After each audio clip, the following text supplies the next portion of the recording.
I'm Dana Schwartz, host of Haleywood, a new iHeart original podcast. What happened when the world's biggest movie star took over a tiny old mining town? It's a tale people close to Bruce Willis have never been keen on telling, but it's a story the people of Haley are recounting in detail for the very first time. You can listen to Haleywood starting October 27th on the iHeartRadio app, Apple Podcasts, or wherever you find your favorite shows. Hi, I'm Jen Kirkman, host of the Anxiety Bites podcast. Take a weekly deep dive into anxiety as I share stories from my decades of anxiety disorders and recovery, as well as candid and down-to-earth interviews with esteemed experts in the field of anxiety who are here to help us all have our anxiety bite less. Subscribe on the iHeartRadio app, Apple Podcasts, or wherever you listen to your favorite podcasts. For the past 20 years, I've been immersed in the world of true crime and have confronted serial killers face to face. My name is M. William Phelps, host of the hit podcast Paper Ghosts. Now, my new show, Crossing the Line. Get ready for the uncensored truth, interviews with top experts, and stories of the missing and murdered you have not heard anywhere else. I mean, he was the master manipulator of coercive control. It turns out that the dead guy worked out at the same gym. Listen to Crossing the Line with M. William Phelps on the iHeartRadio app, Apple Podcasts, or wherever you get your podcasts. This is the Nightcap with Tim Murray and Super Bowl champion Sean King on VSiN, the Sports Betting Network.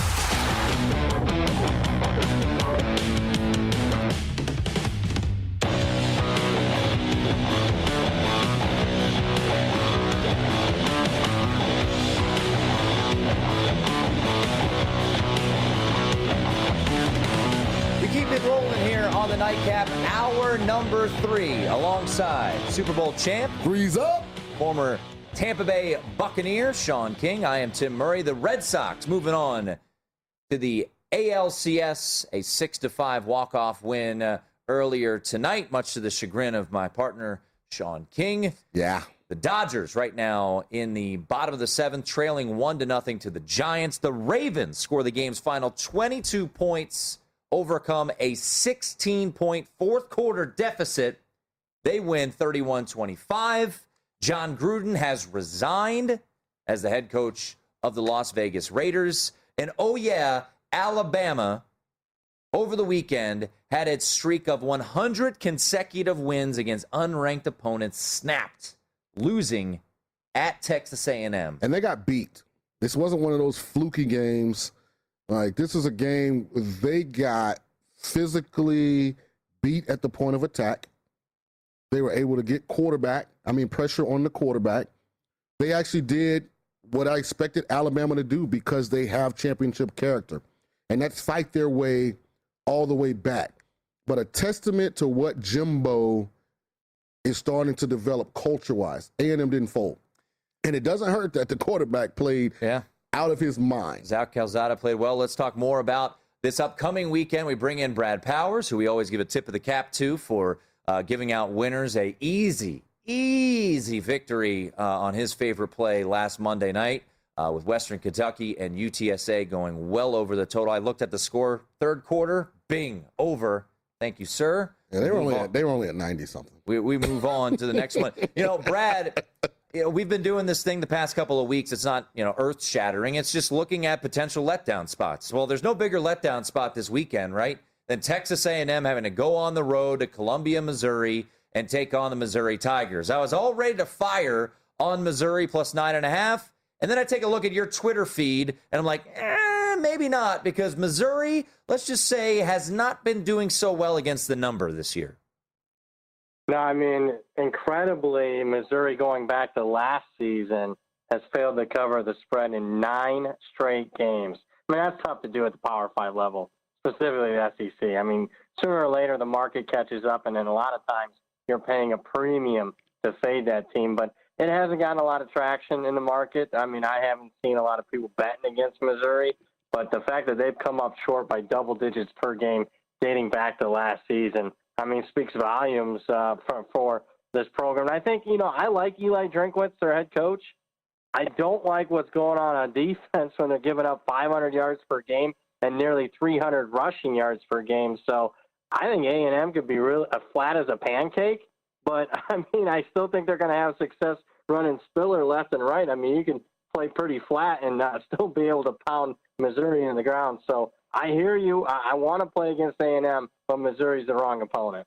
Yeah, I gave up on Missouri after week 1, after they let Central Michigan with the head coach out come in and stay competitive, and then they just gave up 35 to North Texas. So yeah, I'm not a Missouri guy. No.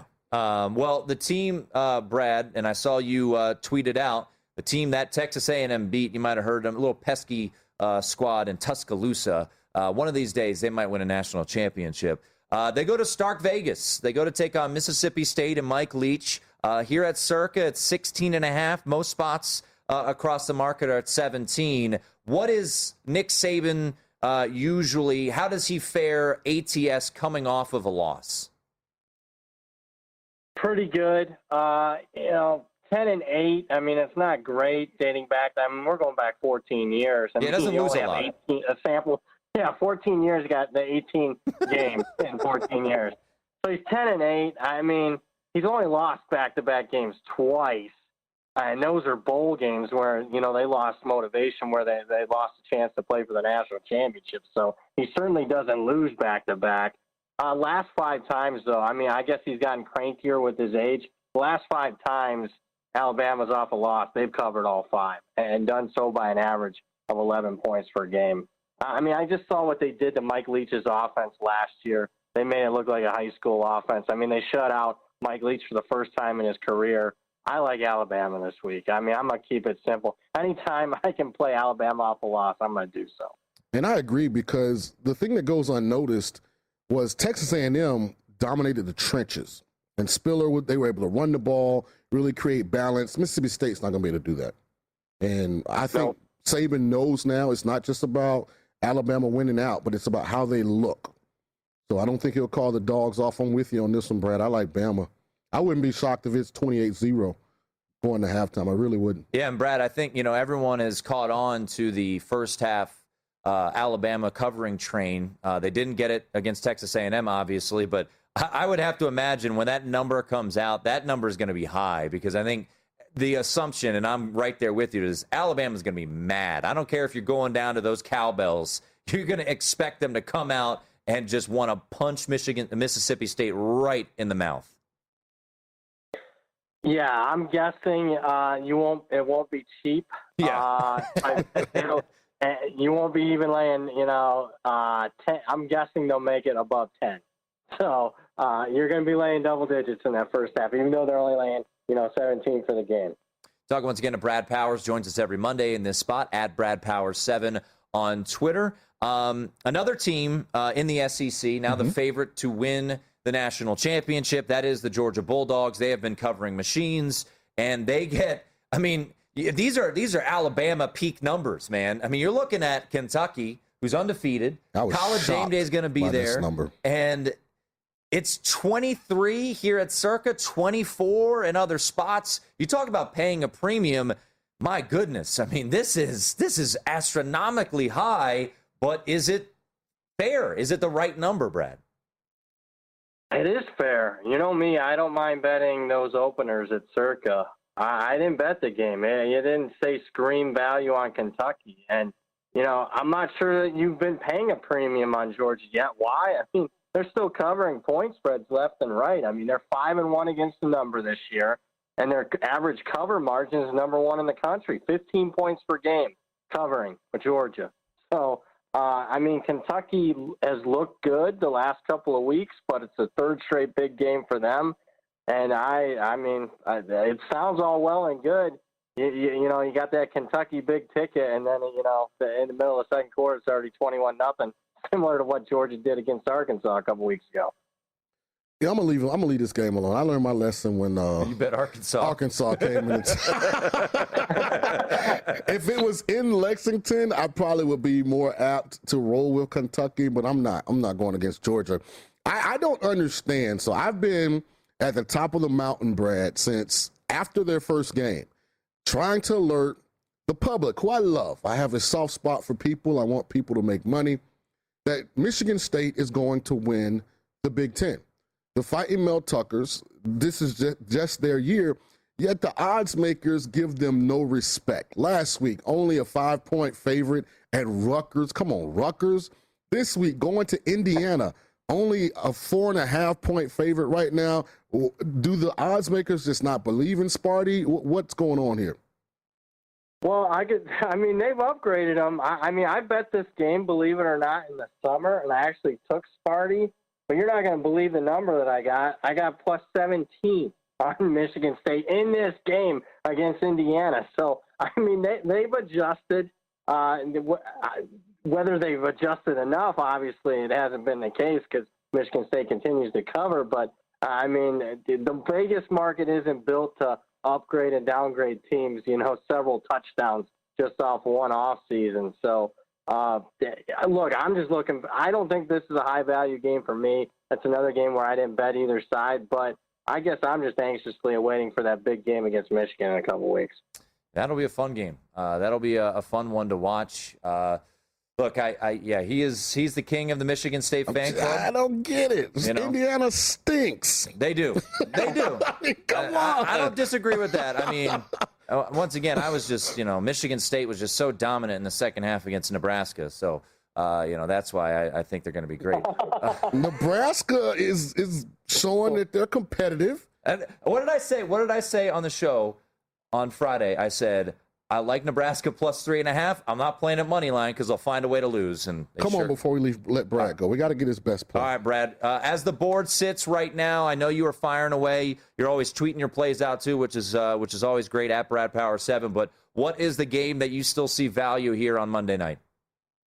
Well, I'm going to keep it simple. I'm going right back to the team that we cashed with last week. I'm going Western Kentucky total over 67.5. The totals in Western Kentucky games this year are 5-0 to the over. They're cashing by 17 points per game. I'm here to tell you these totals keep getting priced in the upper 60s. In their games, they should be in the upper 70s. Western Kentucky obviously runs a lot of plays. They got a new wide open offense. Old Dominion's in the top 20, their opponent, top 20 as far as offensive plays per game. So they run a lot of tempo. So Western Kentucky, Old Dominion, as long as there's no weather, over 67.5, you'll catch another ticket. There we go. Yeah, that was easy. That was. It's always nice to get those when you're grinding these games out. You're sweating out Nebraska and Michigan like I was. It's always easy to look down at the score and say, all right, this one's a winner. We can put it in our pocket. Brad, always a pleasure. We appreciate it. And me and you on the CJ Stroud train. Let's go Buckeyes. Yeah, let's do it. There he is, Brad Powers at Broward. Brad Powers 7 joins us each and every Monday in this spot. His favorite play right now on the board, Western Kentucky, Old Dominion over 67.5. That's Sean King. I'm Tim Murray. Still got a lot to get to. Come on back right here on the Nightcap.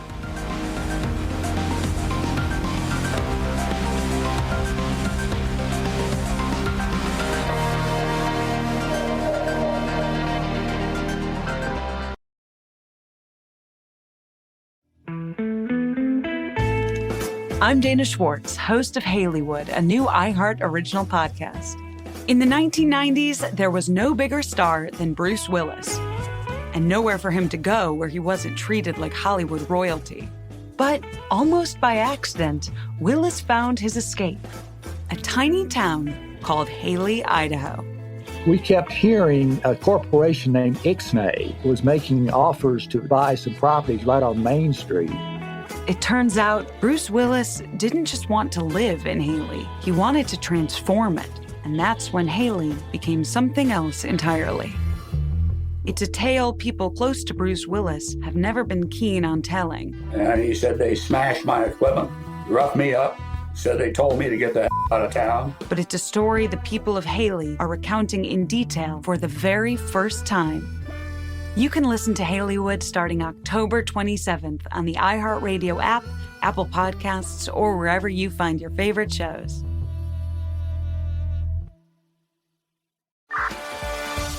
Hey guys, this is Leah Lamar, and I'm joined by my co-host Teddy Mellencamp, and we have an amazing podcast called Real Time Crime. Are you obsessed with solving crimes? Are you a sleuth for the truth with a self-awarded PhD in unsolved mysteries? Do you believe you should be giving an FYI to the FBI?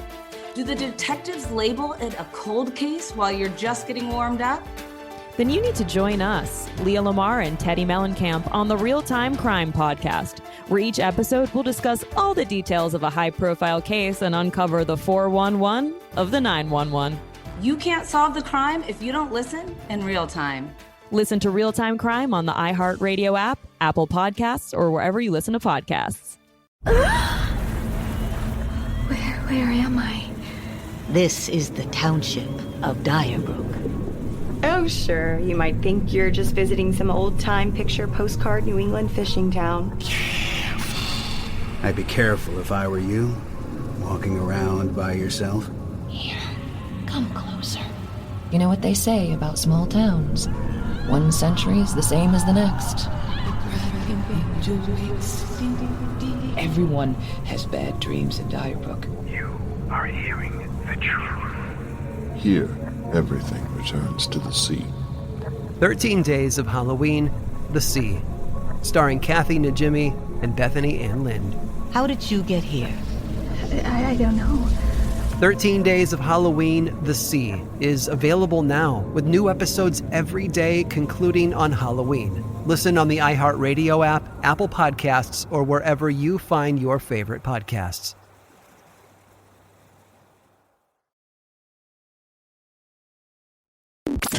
This is the Nightcap on VSiN, the Sports Betting Network.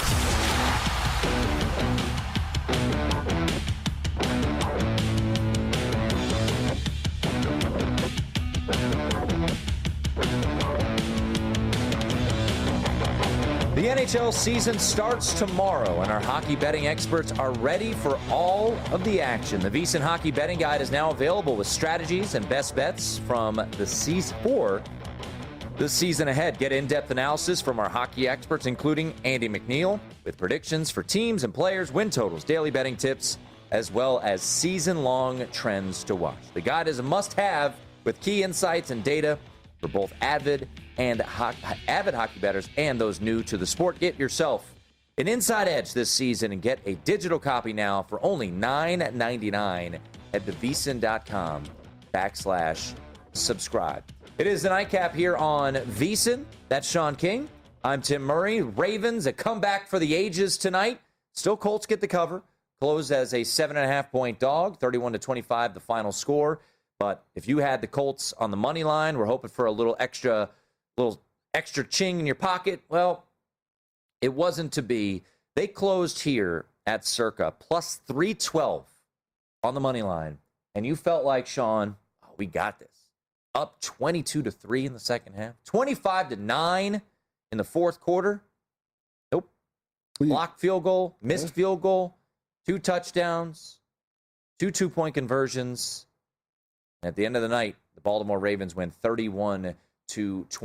Just a quick update of what's happening in Los Angeles. Giants leading 1-0 in the top of the 8th inning over the Dodgers. Blake Trinan on the hill right now for the Dodgers. The lone run, courtesy of Sean's buddy, Evan Longoria. He went yard off of Max Scherzer in the 5th inning, and that is the only run so far in this game. Max Scherzer was terrific. 7 innings, 1 run. It was a homer, struck out 10, 3 hits. I think the Dodgers win. Yeah? Yeah, you just let them hang around like this. They got a knack for these things. I've seen this happen before. I saw this play out in the Cardinals game. You just kind of let them hang around, and all of a sudden, something strange happens, especially there in L.A. I'm just, reason I'm stalling is I'm looking at the live line. I just bet them plus 245 money line. There you go. Yep.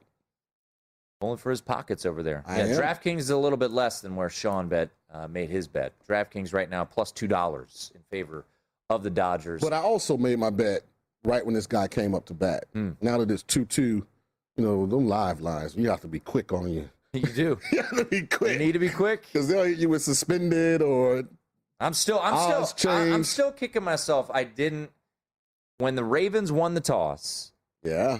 The over. The total was 53.5. It was 25 all. Yep. Ravens were scoring a touchdown. Absolutely. Somebody on this set said, no, they're going to kick a field goal. I was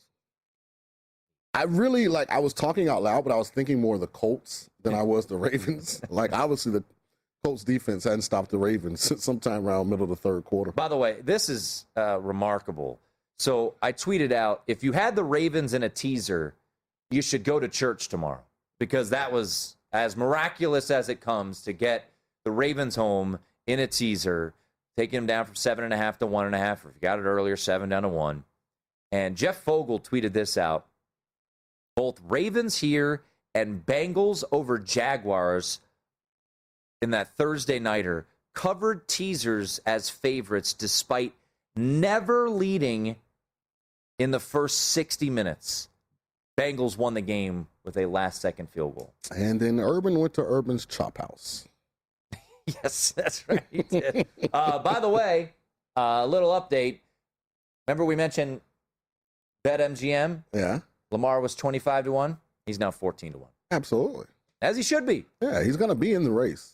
Oh, to me, right now, at this point, he should be the favorite. Not to say he's going to win. He's doing the most with the least. Yeah. So Lamar Jackson was... Can you imagine if he had a team like Tampa with Gronk and Mike Evans and Antonio Brown? Whew.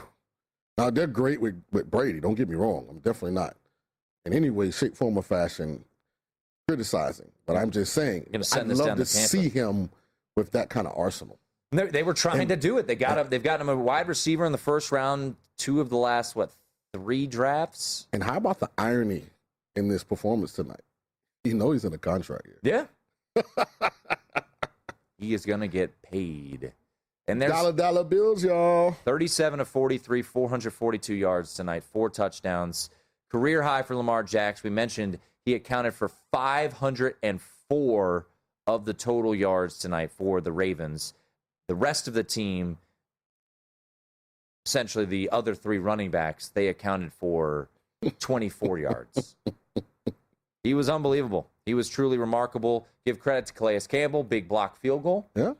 In the 25-17 game. That would have ended the game. Like, I feel like Calais Campbell has been playing since 1972.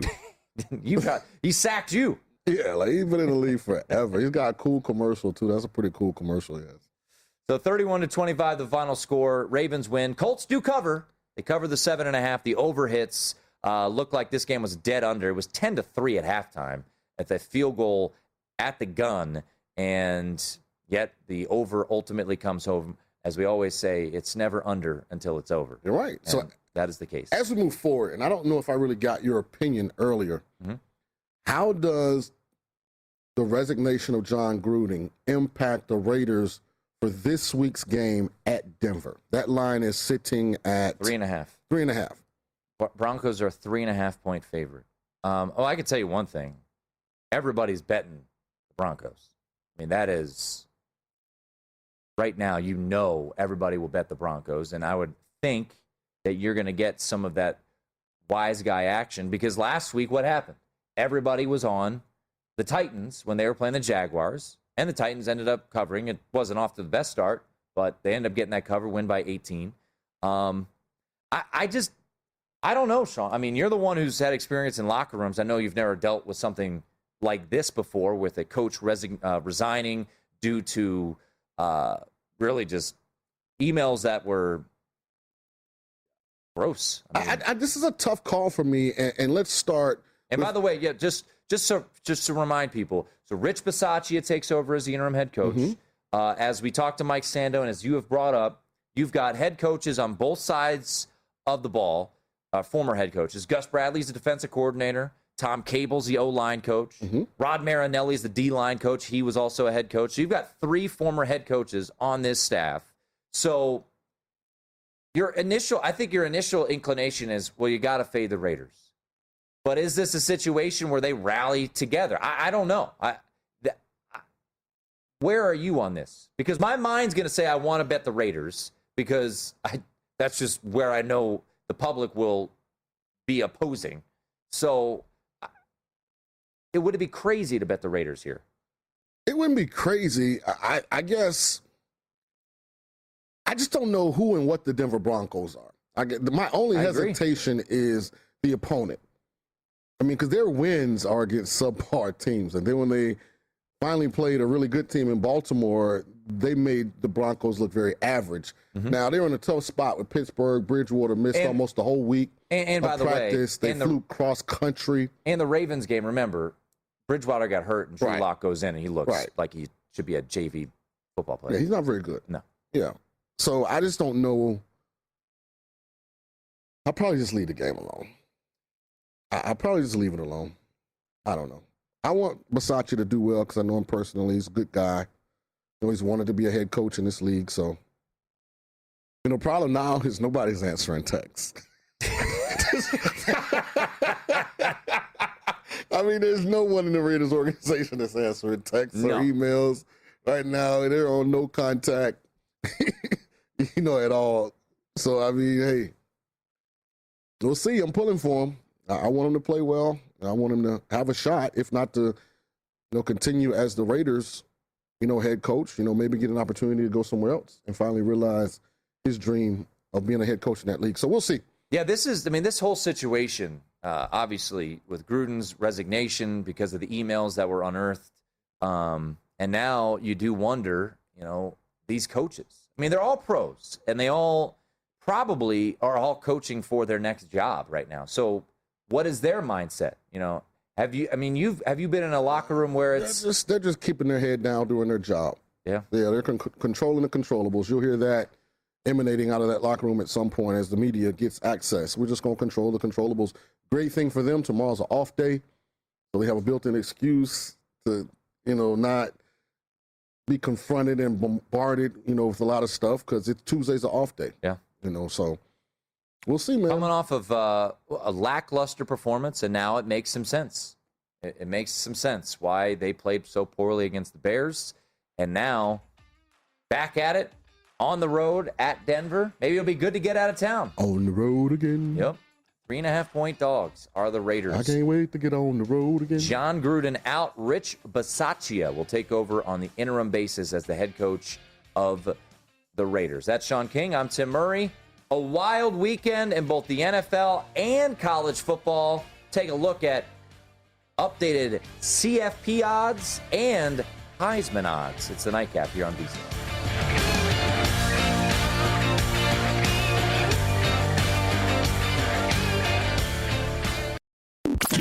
This is the Nightcap on VSiN, the Sports Betting Network.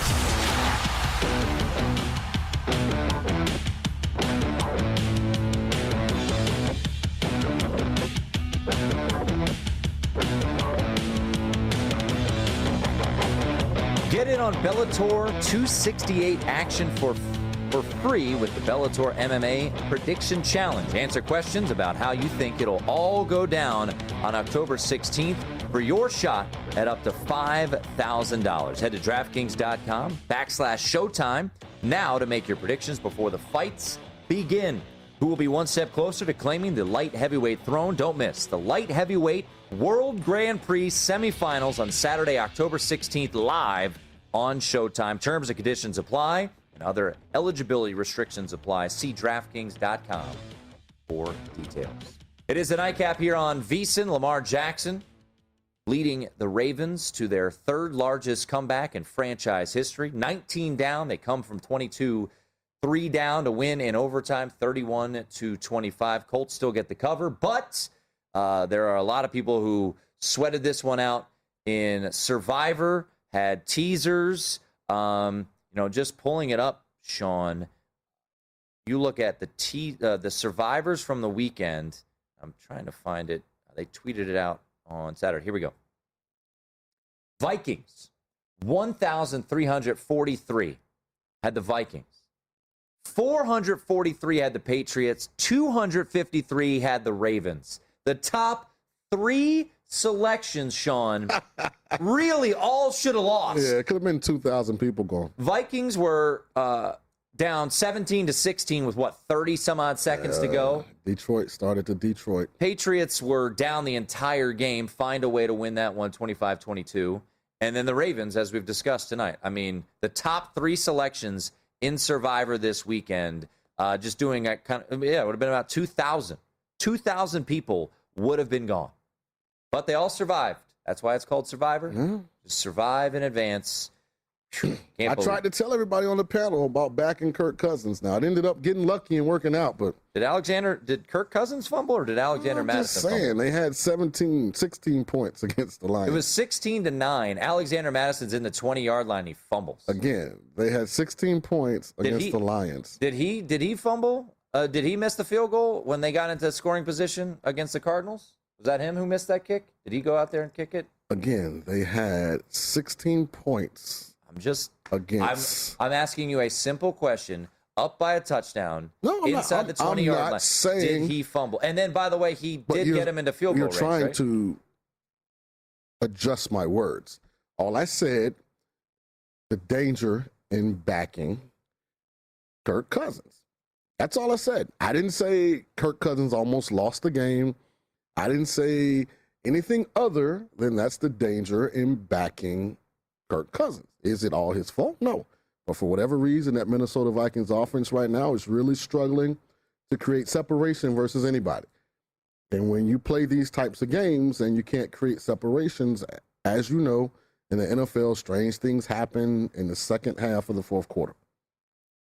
Yeah, he gets a lot of flack. Some of it's justified. I mean, his play against the Browns was very bad. And this is a defensive coordinator's fault. I tell you, you've never watched the game with me.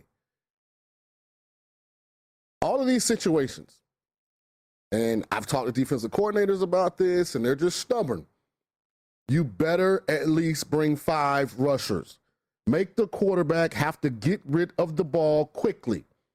If you allow him, you see this happen time after time after time. The quarterback gets the ball. He takes about 3 steps back. He's not even looking to throw the ball yet. He's just looking to figure out a rush lane to step up into so then he can move right or left in the pocket. And now his guys have time to get all the way down the field.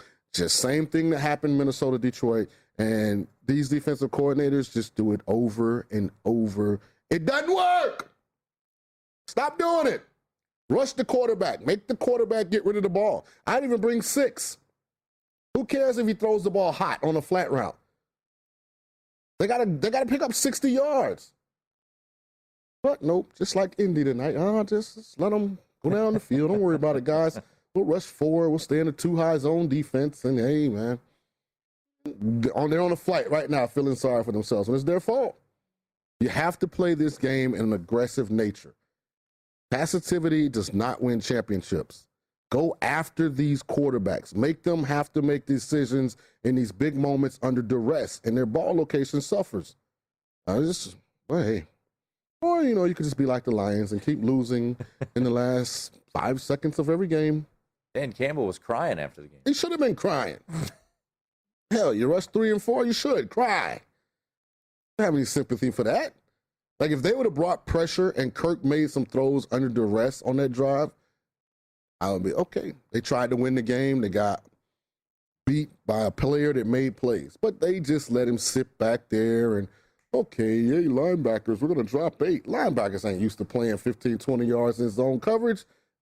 I mean, you didn't see the Packers and the Niners. Yep. It's okay. It just repeats itself. When you see these D coordinators, I'm going to call them dumb coordinators now, keep doing the same thing over and over and over. It just don't make any sense. I want to get to college here, and just spinning it ahead to the DraftKings has put out their college football playoff. They're odds. wrong, but they put them out. Yeah, they're wrong. All right. Talk to me. No, go ahead with their odds, and I'm going to pull up my tweet that identifies the rankings. Okay. Go ahead. No, do your rankings and where Michigan State belongs. No, go ahead.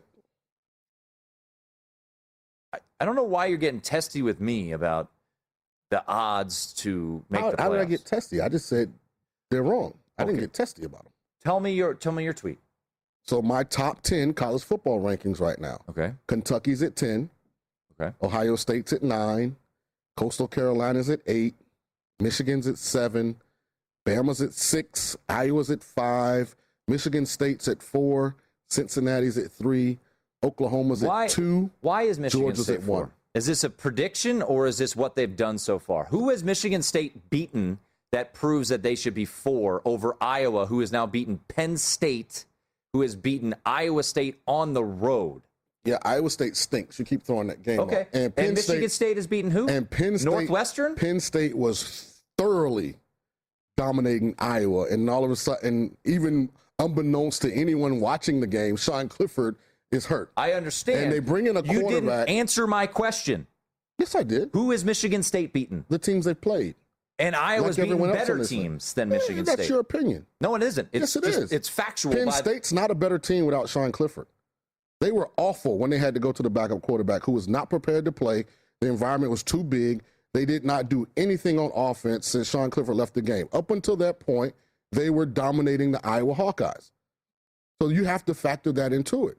Now, is beating Penn State a good win? Yes, but under the circumstances, based on what happened, it was an injury that created the opportunity for them to get back into that game. And if for some reason Penn State's offensive coordinator, instead of just turning around and handing the ball to Noah Cain and Kayvon Lee and trying to grind out a win, he has a young quarterback who obviously has Iowa has confidence. 16 interceptions. Yeah. 16. Yeah, I know. I watched the games.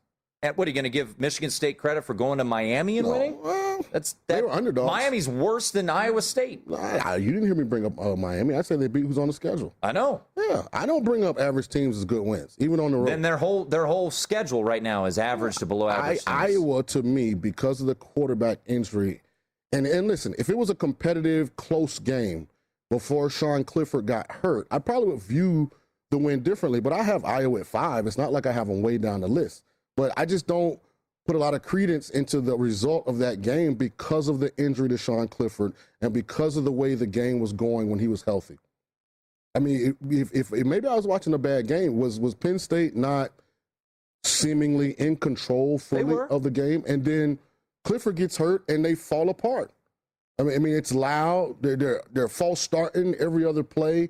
For some reason, the coordinator has this young kid who has no business being at Penn State. None. Like, he's just not good enough. You can look at that and tell.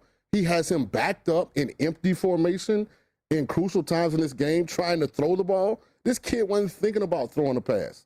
I mean, he got every ball and immediately was looking for somewhere. And that's Iowa's fault? No, not at all. It's not their fault at all, but I'm saying it factors into how much I value them actually winning the game because of the situation that occurred.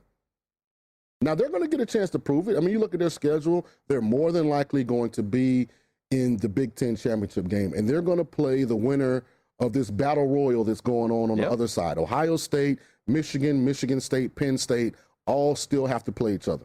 So whoever comes out of that side is going to be battle tested. Oh, yeah. And Iowa will get a chance to prove, that they're the real deal. And it's going to be fascinating. We'll get into the odds, the playoff odds, because if Iowa goes 12-0 and loses by less than a score in the Big Ten championship game, it's going to be really interesting. And why Cincinnati is now a massive, enormous Georgia Bulldog fan. I mean, they are Notre Dame fans and they are Georgia fans. We'll discuss why on the other side. It is the Nightcap here on VSiN.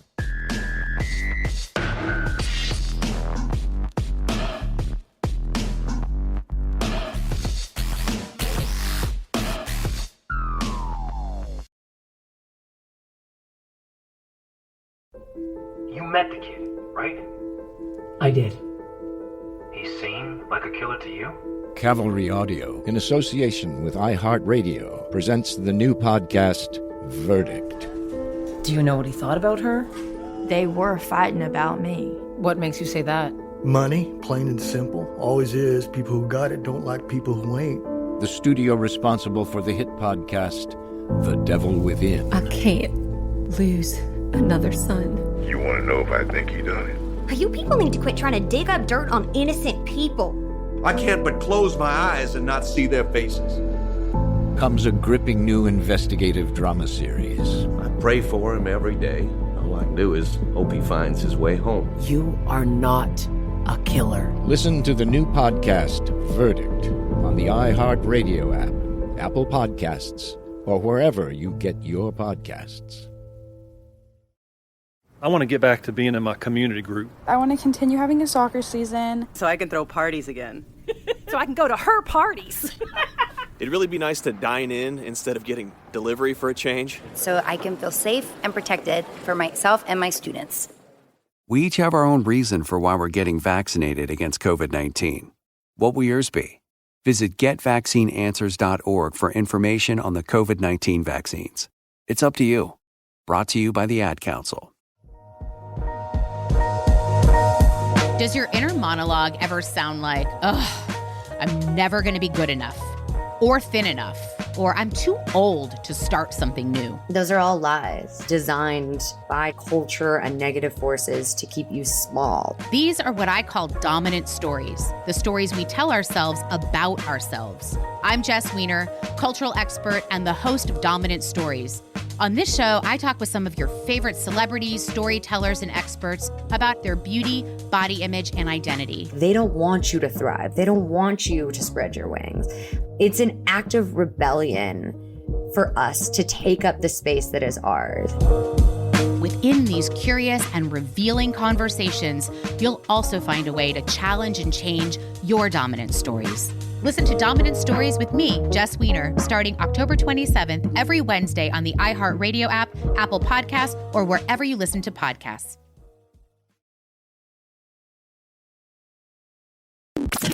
This is the Nightcap on VSiN, the Sports Betting Network.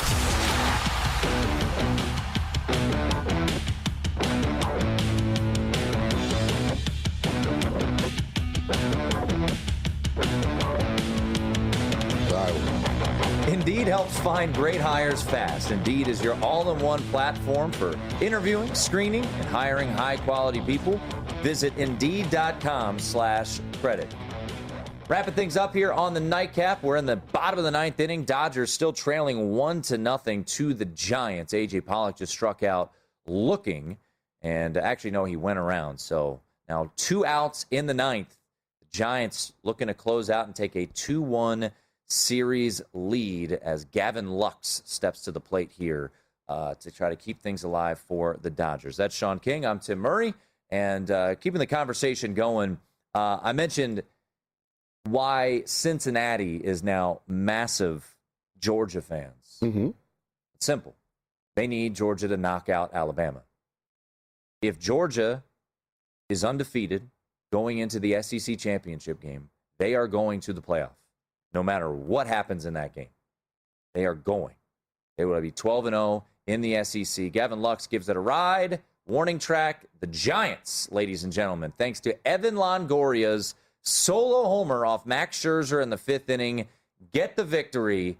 They have just 3 hits on the night, and the Giants are now 1 win away from eliminating the Los Angeles Dodgers. Which I'm not rooting against the Dodgers anymore, seeing as my Rays are out of this, but I mean, staying with football, I differ with you slightly because I think now that with all the carnage, and I go back to this, and I'm not patting myself on the back as much as I'm just trying to reiterate that this isn't like a overreaction for me. Because I said before the season, when I looked at everything, and I looked at how many of the big dogs in college football were dependent upon unproven talent. Maybe elite talent, but a lot of it unproven. I said this was going to be a year of the Davids. I said the Goliaths, I'm telling you, a couple of them have some regression in store. And I just think Cincinnati, if they run the table, gets in. And Sean, I'm just telling you, we have watched this committee. Right. And I think Cincinnati, the dominoes keep falling, which is great for Cincinnati to get this opportunity. And they've beaten Notre Dame, which keeps on surviving. And you know, good for Cincinnati. That win keeps looking. I'm just telling you right now, Sean, that if Alabama, with 1 loss, beats Georgia, they're both going to the playoff, and undefeated Cincinnati would be on the outside looking in. Because the AAC is down.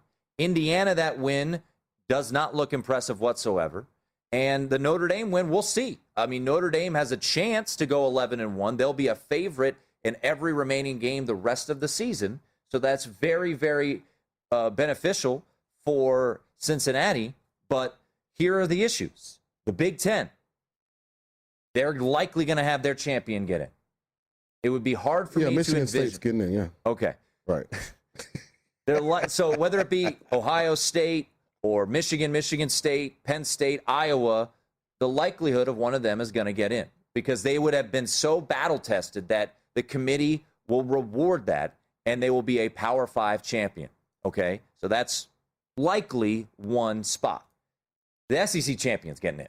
I mean, yeah, absolutely. Absolutely. Yeah. So if Georgia, why I said Georgia, or Cincinnati's massive Georgia fans, they need Georgia to go undefeated and take out Alabama. Because if Alabama goes into that showdown 11-1 and beats Georgia, guess what? They're both going. So that's what it comes down to. Because you can't make an argument that Cincinnati at 13-0 with wins over Notre Dame and two Power 5 teams. I understand where you're coming from, but it's just the facts of what we've seen so far. UCF has been left out twice as undefeated teams. I don't understand why the Georgia-Alabama dynamic matters as much, because I already had, when I put out my Final Four, I already had Georgia and Alabama in the college football playoff. You didn't have undefeated Oklahoma in there. Right. So to me, the argument is more, can Oklahoma go undefeated than it is worrying about Georgia and Alabama, because I already had both of those teams in the 14 playoff anyway. Look, I'm just saying But do you see my point? People can say that, everything is worked out and they're going to. I hope Cincinnati gets in. It would be good for college football to get new blood in there. They would deserve the opportunity. They proved it at Notre Dame. The fact of the matter is, it's not easy. They still need help. They still need people to get knocked off. Oklahoma can't go undefeated. If Oklahoma goes undefeated, or if Oklahoma loses Bedlam and then avenges that loss and beats Oklahoma State, they're getting in at 12-1 over Cincinnati. We'll see when we get there. No, it's the way it's been proven out. One loss, You're old Power school. 5 See, I'm champion. new school. The playoff's been around for like 7 years. Yeah, so I know. You thought Techno was dead. Techno's back. Every club in America. UCF, undefeated, left out. UCF, undefeated, left out. Cincinnati, undefeated last year. We've talked about out. the differences, though. We've talked about the differences in those teams and this year's The AAC Cincinnati is team. down this year. I know, but that's the problem. Again, UCF you is keep awful. overlooking the fact that matters the most, which is that Cincinnati started higher than any of those teams. Now, granted, the college football playoff rankings don't come out till later. Right. But the part that you can actually see, not any hypothetical or projection or reminiscing over history, the factual part that we know for sure is that from on the AP side of the polling, Cincinnati as a non-Power 5 started higher than any of those schools that you just mentioned. Now, could it end up with the same result? Absolutely it could. But to me, that's the difference, is that since he started in the top 10. And I'm not disagreeing with that. So I'm just saying, but you have still need to break their way. But you have like this narrative, like, no, I'm not. If they don't break perfectly, like they have no shot. And it does need to break perfectly. I guess I'm on the other side of that. If Georgia and Alabama beats Georgia, they're both getting in. in. I already said the that. winner of the Big Ten is getting in. Maybe. No, they're getting in. Michigan State's going to go undefeated, so they deserve to get in. Okay, sure. Yeah. Then you need Oregon to lose, which I think they will. I don't think the Pac-12 plays into this at all. If Oregon goes 12-1 with a win over Ohio State, you keep saying that. The pudding conference not getting Sean, in. they would have a better non-conference win than Cincinnati. The pudding conference. Cincinnati's holding this hat on this Notre Dame win. You know what's more impressive? Especially if Ohio State goes 12-1, a win at Ohio State. So if Oregon goes undefeated from here on out, which once again, I don't think will happen, Cincinnati is cheering for anybody to come out of the Pac-12 not named Oregon. Oregon's done. Oregon lost to Stanford, who then turned around on an island game and looked overwhelmed against Arizona State. And again, but Cristobal's doing a great. They went to Ohio State and dominated Mario's Ohio State. Doing a great job. I don't think Ohio State's running the table. I think I think they have a lot of hoopla because they've played the easier part of their schedule. I still think they're a flawed defense. I think they're going to struggle defending the run, and I think offensively they're going to struggle protecting Stroud. And I think once they get into this gauntlet of Penn State, Michigan State, I don't think they come out unscathed. I could be wrong, but that's just my opinion, based on me watching all the teams, understanding what their strengths and weaknesses are. And here's the thing with Ohio State. They have beaten Tulsa, Akron, Rutgers, and Maryland. So I'm not going to change my opinion of them based on those 4 wins. I'll see. They get Penn State. They play Michigan State and Michigan to end the season. So I'll get to see have they turned the corner. I'm not going to change my evaluation because of those 4 wins. And then I look at Oklahoma, and if they're gonna stick with Caleb Williams, he's a baller, by the way. He's actually better than Spencer Rattler. It's one of those things, man. Again, and this is why I always push back on this national narrative when I start hearing that Spencer Rattler's the presumed number 1 pick in the NFL draft and the Heisman frontrunner. Like, since the day we heard that, and I think you were on board on this. No, he's not. And you do a disservice to the kid. Right. Because you don't allow the kid to actually develop into that level of player. You put those expectations on him unwarranted, and it ultimately hurts the kid. Because when you're 18, 19, come on, man, you wake up one morning in your dorm in Oklahoma. What is that, Stillwater? Norman. Norman. And your boy's like, hey, man, did you see this? And you look at it, and, Mel Kiper or somebody in a suit somewhere, probably never even met you in person, says you're going to be number 1 pick in the draft. I mean, that's hard to deal with from a maturity standpoint. And you start believing that stuff. And instead of working on improving your game, you start feeling like I've arrived and I've made it. And I'm telling you, that's what happened to Spencer Rattler. And the only thing that saved him is Lincoln Kennedy has enough control. Lincoln Riley has enough control and power in Norman, Oklahoma to be able to bench and recruit like Spencer Rattler, and there be no repercussions. He's not worried about not being able to go and recruit a big-time quarterback from Arizona after benching Rattler. He's not worried about the alums who probably helped assist Spencer getting there being upset because they believe in him. So, he's in a unique situation. He made the right move. And for some reason, Steve Sarkisian stopped throwing the ball. And they start running it right up the middle. And next thing you know, Oklahoma's back in it. And I can't believe Oklahoma's still undefeated right now, but they are. Yeah, exciting game, by the way. That was tremendous. And if you had Texas, that's a tough one. All right, that's going to do it. Wild night. Scott Seidenberg up next right here on VSiN.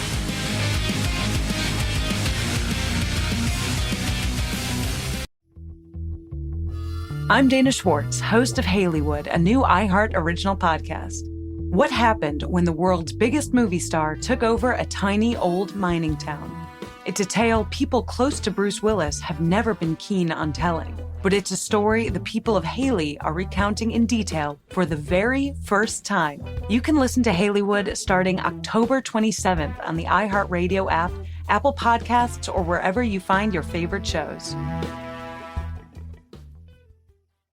In the 90s, Bruce Willis couldn't avoid the spotlight until he discovered a tiny mountain town. On the podcast Haleywood, discover what happened when Hollywood glamour collided with the small town values of Haley, Idaho. It's a tale people close to Bruce Willis have never been keen on telling, but it's a story the people of Haley are recounting in detail for the very first time. Listen to Haleywood. That's Hailey, starting October 27th on the iHeartRadio app, Apple Podcasts, or wherever you get your podcasts.